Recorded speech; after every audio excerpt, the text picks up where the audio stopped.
Welcome to today's deep dive. I'm your host, and today we are getting into something that you hear about all the time, but probably don't know the full story behind. Our mission today is to demystify Article 5 of the U.S. Constitution. Yeah. Hi, everyone. I'm your resident expert, hmm and I am, really excited to dig into this massive stack of historical timelines and ratification data we've got in front of us. So, to start us off, think about this. If you turn on the news during pretty much any election cycle, you are practically guaranteed to hear a politician make this, incredibly bold promise. Oh, absolutely. They step right up to the podium, Yeah. look directly into the camera. Right. And they say, if you elect me, I will pass a constitutional amendment to fix this issue. It is the ultimate political rhetoric. It sounds so definitive, right? As if they can just march into Washington, grab a pen, and unilaterally rewrite the foundational rule book of the United States. But the mathematical reality is that almost none of those promises can actually be kept, because we've been tracing the entire history of Article 5 from 1789 all the way to today, and the graveyard of failed amendments is just, it's staggering. It really is. Listen to this. As of December 1st, 2025, there have been approximately 11,985 proposals introduced in Congress to amend the Constitution. Nearly 12,000. That is a lot of paperwork. Right. And out of that mountain of proposals, do you know how many have actually survived to become part of the Constitution? 27. 27 out of almost 12,000 attempts. That is a success rate of 0.2%. What's fascinating here is that this massive drop-off isn't a glitch in the legislative system. It is exactly the feature the founders intended. Wait, so they wanted it to fail 99.8% of the time? Basically, yeah. Article 5, which establishes the rules for this entire process, was deliberately engineered to be an absolute gauntlet. It's this two-step sequence. Proposal and ratification, right? Exactly. And it's designed to strike a very precarious balance because, the Constitution obviously needed to adapt to changing centuries, but the framers were absolutely terrified of the excesses of constant change. They didn't want the rules changing every time the wind blew? Right.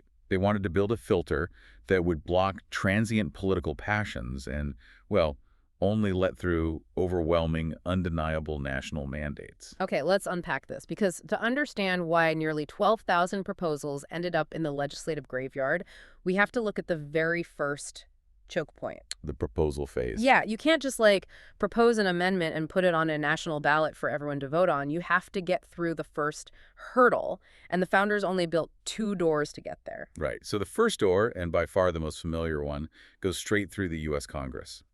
To propose an amendment this way, you need a 2/3 supermajority vote in both the Senate and the House of Representatives. And I feel like we hear 2/3 supermajority on the news so often that it kind of loses its impact. Let's really put that into perspective for a second.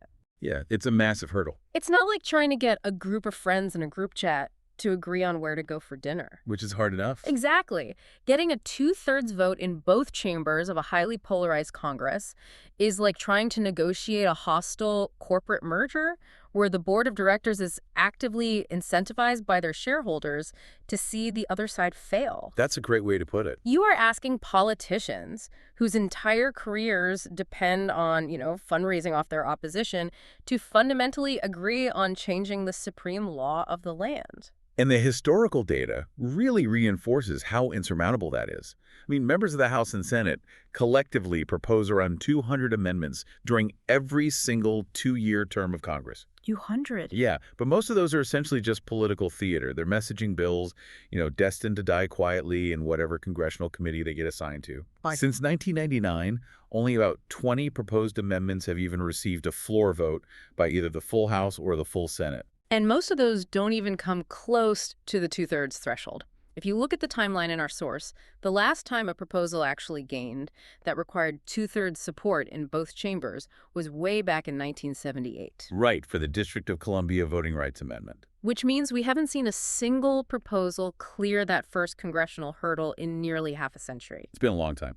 But, as you mentioned earlier, the founders did build a second door.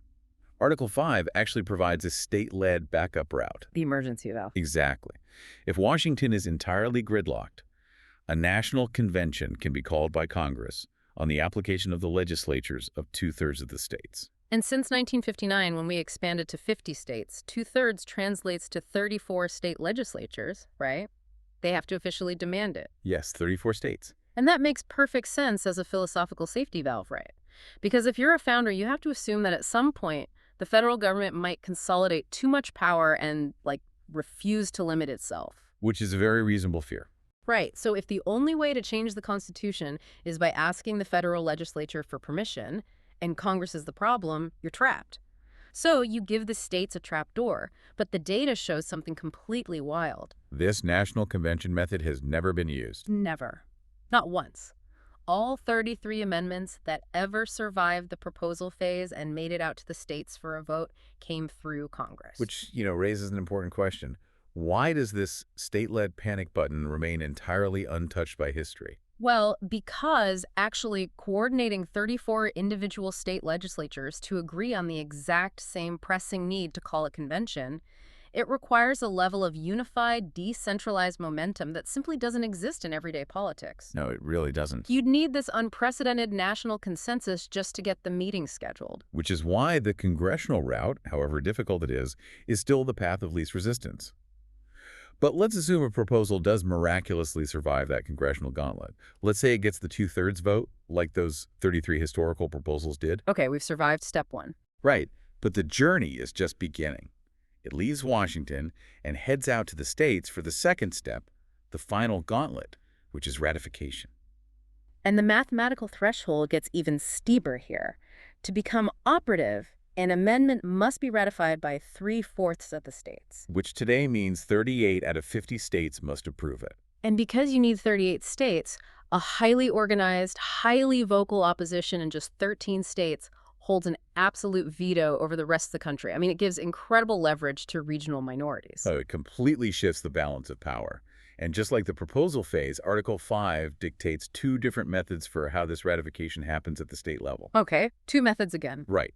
And crucially, it is Congress that gets to determine which of these two methods will be used when they send the amendment out to the states. So the two methods are method one, approval by the legislatures of 3/4 of the states. So that means the elected politicians in places like Albany, Austin, or Sacramento take a vote. Yes, the standard legislative process. And method two is approval by state ratifying conventions in 3/4 of the states.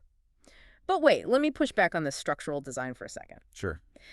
Why on earth would Congress ever choose to bypass the standing state legislatures? I mean, these are the politicians already elected by the public to make laws. Why ask states to set up special one-off conventions just to vote on this single issue? It's a great question. To understand the political utility of that second method, we have to look at the single historical exception in the entire timeline. The one time they actually used it. Exactly. Out of all the ratified amendments, only one has ever been ratified using the state convention method, and that was the 21st Amendment in 1933. Oh, the repeal of prohibition. The 21st Amendment repealed the 18th Amendment, ending the federal ban on alcohol. That's the one. Mm. And if we connect this to the bigger picture, Congress's decision to mandate state ratifying conventions for this specific issue reveals a really brilliant piece of political strategy. How so? Well, prohibition was a deeply divisive, heavily lobbied moral issue. Oh, so Congress knew that ordinary state lawmakers would be terrified of the political blowback. Exactly. I mean, if you're a state senator in 1933, voting to legalize alcohol might cost you your seat if the local temperance movement targets you in the next election. State politicians would just waffle or, refuse to hold a vote at all to protect their careers. Right. So by requiring state ratifying conventions, Congress successfully bypassed the political baggage of the state capitals. Voters in each state elected temporary delegates specifically for this one convention. Wow, so they were essentially single-issue delegates. Yes, those delegates were chosen as single-issue proxies. They ran purely as wet or dry candidates, either for or against repeal. That isolates the issue beautifully. It allows the public's direct desire to repeal prohibition to translate into a ratification vote without getting tangled up in everyday state politics or, threatening anyone's long-term legislative career. It really was a clever workaround. But aside from that one highly charged moment in 1933, Congress has always defaulted to the first method, sending amendments to the state legislatures. So the standard operating procedure just relies on the existing legislative machinery. Right. So we have this rigorous two-step formula. You propose by a 2/3 supermajority, then you ratify by a 3/4 supermajority across the states. But when you are tracking these votes happening in 50 different state capitals over the course of years, who is the official referee? The referee? Yeah, like who actually keeps the constitutional score and finalizes the whole process? Ah, okay. So under a federal statute, specifically 1 U.S.C. Section 106B, that administrative responsibility falls to the Archivist of the United States. The archivist. Yes. As state legislatures vote to ratify, they draft official, certified documents and send them to Washington. The archivist collects them, verifies their legal authenticity, and maintains the official count. Wait, why the archivist? That seems like a massive constitutional duty for someone who is essentially the nation's head librarian. Why doesn't the president sign off on a new constitutional amendment? Because keeping the executive branch entirely out of the amendment process is a deliberate constitutional design. Oh, interesting. Yeah, the president has absolutely no veto power over a constitutional amendment. None. By handing the administrative duties to a nonpartisan record keeper like the archivist, it prevents any political interference at the finish line. So they just count the votes and make it official? Exactly. The moment that magic number of 38 states is reached, the archivist doesn't ask the White House for permission. They unilaterally issue a formal proclamation certifying that the amendment has become an operative part of the Constitution. But that certification brings up the other huge variable in all of this data, which is time. How long do the states actually have to hit that number of 38? Because earlier we mentioned the District of Columbia Voting Rights Amendment passed Congress in 1978, right? It went to the states, but only 16 states ratified it before it died in 1985. So there clearly is a ticking clock. There is. Since the early 20th century, Congress has frequently stipulated a time limit for an amendment to gather those required state approvals. Usually, that limit is set at 7 years. Okay, 7 years. And the authority to enforce that deadline isn't just a congressional suggestion. It was officially affirmed by the Supreme Court in 1939 in a landmark case called Coleman v. Miller. Okay, let me stop you there, because here's where it gets really interesting. If the Supreme Court ruled in 1939 that a 7-year window is the standard accepted time frame for ratification, how do we explain the anomaly of the 27th Amendment? Oh, the 27th Amendment, yes. For you listening, the 27th Amendment dictates that if Congress votes to give themselves a pay raise, that raise cannot take effect until after the next set of congressional elections. It essentially prevents lawmakers from immediately lining their own pockets. A concept that is, unsurprisingly, very popular with the general public. Exactly. But look at the timeline in our source data. It was officially proposed by Congress on September 25, 1789. 1789. Yes, it was part of the original package of amendments that included the Bill of Rights. But it didn't hit the required number of states until May 7, 1992. It took 202 years and 223 days to be ratified. It's wild. How on earth did the archivist justify accepting an amendment that was over 2 centuries old? Didn't anyone challenge that based on the 7-year rule from Coleman v. Miller? Well, the legal loophole here is staggering, and it really comes down to how Article 5 is drafted. The 7-year rule only exists if Congress explicitly writes that deadline into the proposing resolution. Oh, and they didn't do that in 1789. No, in 1789, Congress didn't set an expiration date at all. The Supreme Court has indicated that if Congress is silent on a deadline, an amendment can remain pending indefinitely. So it just sat there, technically alive, for 2 centuries. Yes. It was completely dormant until this massive, highly unusual grassroots campaign in the 1980s dusted it off. And to really understand how this happened, we have to look at the story of Gregory Watson. Okay, who is Gregory Watson? So in 1982, Watson was a sophomore at the University of Texas at Austin. He was researching a paper for a government class and stumbled across this unratified amendment from 1789 regarding congressional pay. He realized it had no deadline. Let me guess. He argued in his paper that it could still be ratified today. He did, and his professor gave him a C, arguing that the premise was completely unrealistic and the amendment was a dead letter. Ouch. Right. Well, Watson was so frustrated by the grade that he made it his personal mission to prove the professor wrong. He started writing letters to state legislators across the country, financing the entire campaign out of his own pocket. That is incredible. A college student gets a bad grade and decides to alter the United States Constitution out of spite. And it worked. Because public anger over congressional pay was so high in the 1980s, state legislatures actually started picking it up. And since there was no deadline, the archivist of the United States had no legal choice but to count the 18th century ratifications right alongside Watson's 20th century That's ones. just wow. When Michigan became the 38th state to ratify it in 1992, the archivist certified it. That is the ultimate proof of how literal the procedural math is. But to truly understand how absolute a timeline is when Congress does remember to apply it, you've got to contrast Watson's success with the legal battles over the Equal Rights Amendment. The ERA, yes, that is a completely different story. Right. So the ERA is this massive piece of constitutional history. The text states that equality of rights under the law shall not be denied or abridged on account of sex. Congress proposed the ERA on March 25, 1972. But unlike the 27th Amendment, Congress attached a strict 7-year ratification deadline to the ERA, meaning it had to hit 38 states by March 20, 1979. And it had incredible early momentum, right? Within the first few years, 35 states ratified it. They were agonizingly close, just 3 states short. They were. Congress even took the controversial step of voting to extend that original deadline out to June 30, 1982. But the momentum had stalled. Even with the extension, they couldn't secure those final 3 states before the new deadline passed. But, you've probably seen the ERA back in the news recently, because if you look at the recent data, 3 additional states did finally ratify it. Yes, Nevada in 2017, Illinois in 2018, and Virginia in 2020. Right. That brings the historical total to 38 states. So why isn't it the 28th Amendment? Why didn't the archivist just certify it like they did for the 27th? Because of the sheer, uncompromising power of that congressional deadline. Those last 3 states acted decades after the 1982 extension had expired. But didn't the states argue the deadline shouldn't be binding? They tried to, but the Justice Department, under the archivist, issued a formal opinion stating that the deadline had definitively passed. And the attorneys general of Nevada, Illinois, and Virginia actually sued in federal court, trying to force the archivist's hand. Right, they did. They took it to the U.S. District Court in D.C. and later the Court of Appeals. But the states lost. The federal courts ruled that the ratification deadline attached by Congress was completely valid and legally binding. Wow. Yeah, the archivist was not required, in fact, was not permitted to count ratifications that came in almost 40 years late. The clock had simply run out. It's a fascinating, brutal contrast, really. With the 27th Amendment, a 202-year delay is perfectly acceptable just because the 18th century Congress forgot to set a timer. Yep.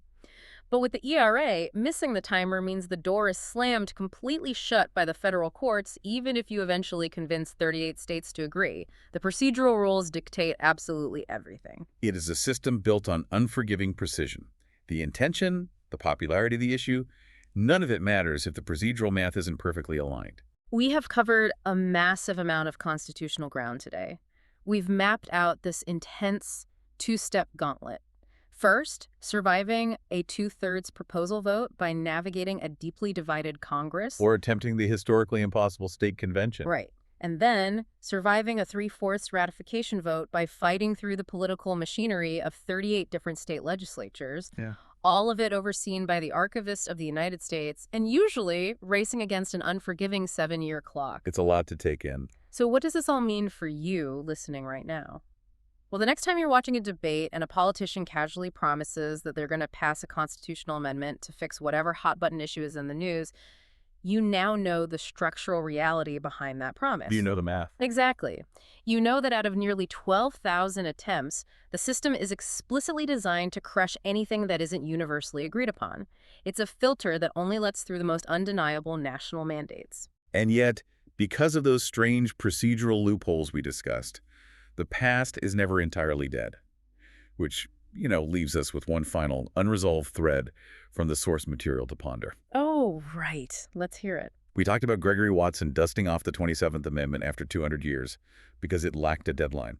Well, it wasn't the only one left on the table. There's an unratified list. Yes. There are currently 4 other early amendments proposed by Congress without any expiration dates attached.